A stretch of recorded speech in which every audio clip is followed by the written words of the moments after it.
Frans 24 kanalına müsahibədə hazırki Fransa-Azərbaycan əlaqələrinə toxunuldu və prezident qeyd etdi ki, rəsmi Bakı Parislə münasibətlərinə hər zaman önəm verib. Elə bugün də belədir.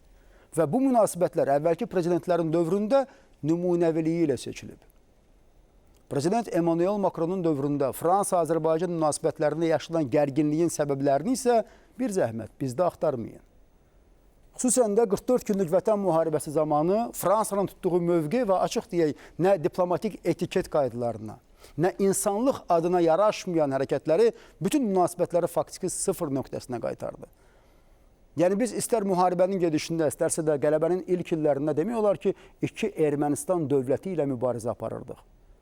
Fransanın qanunverici orqanlarının Ermənistanın belə tanımadığı Qondarma Qarabağ rejimini müstəqil dövlət kimi tanıması və ondan çox qətnamə qəbul etməsi bütün münasibətləri darmadağın etdi. Fransa birmənalı şəkildə erməni separatçılarının yanında yer aldı. O Fransa ki, bugün Danimarka və Ukraynanı dəstəkləyərək separatizmi pisləyir. Yəni belə olan halda biz hansı münasibətdən yaxud Müsyə Macronla hansı dialoqdan danışa bilərdik? Bizdə Fransa prezidentinin və bir çox fransız rəsmilərinin, o cümlədən senatınızın sədrinin, Milli Assambleyanızın sədrinin, tanınan şəxslərin dövlətimizi və şəxsən məni təhqir etmək üçün istifadə etdikləri ağır sözlərdən kataloqumuz var.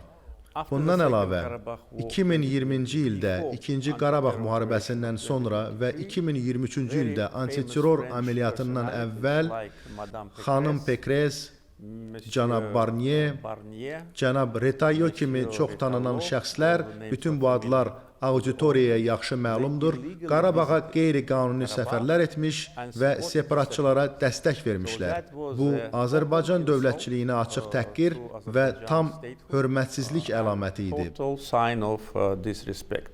Düşünürük, Frans 24 kanalının əməkdaşı, bax, bu sözlərdən sonra ölkəsi adına bir qədər utandı. Çünki Prezident İlham Əliyevin dediyi faktlar Fransa kimi bir dövlətin tarixində qalacaq silinməz ləkədir və nə özünə hörmət edən bir prezident, söhbət əlbəttə ki, Macrondan gedir, nə də bir ölkə münasibətlərdə bu dərəcədə səviyyəsizliyə, bu dərəcədə ədalətsizliyə yol verməməlidir. Necə ki, Fransa verdi.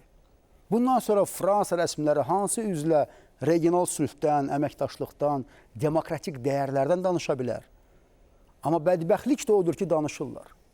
Bütün bunlarsa əlbəttə ki, qlobal dəyərlərə, beynəlxalq hüquqa, beynəlxalq ədalətə ciddi zərbə vurur.